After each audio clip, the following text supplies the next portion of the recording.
देखो क्वेश्चन क्या कह रहा है, why does the GC content of the of a particular DNA molecule affect the melting of the two strand? Okay देखो GC strand क्यों affect करते हैं, बिकॉज जैसा कि हम जानते हैं जीसी के बीच में ट्रिपल हाइड्रोजन बॉन्डिंग होती है और एडेनिन थाइमिन के बीच में डबल हाइड्रोजन बॉन्डिंग होती है।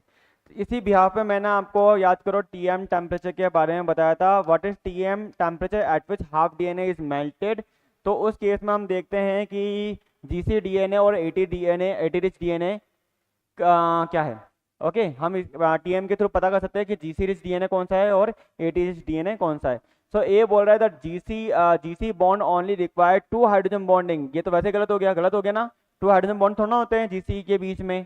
Okay because G and C base pairing require three hydrogen bond and a higher temperature is required to melt the DNA, सही बात बोल दी बी तो।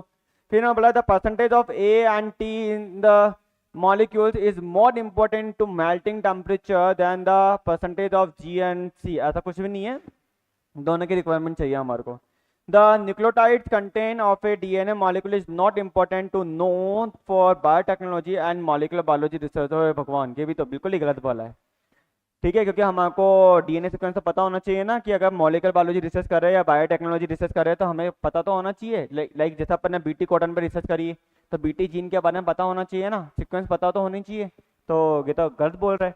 सो स्टेटमेंट क्या हो जाएगा करेक्ट, बी।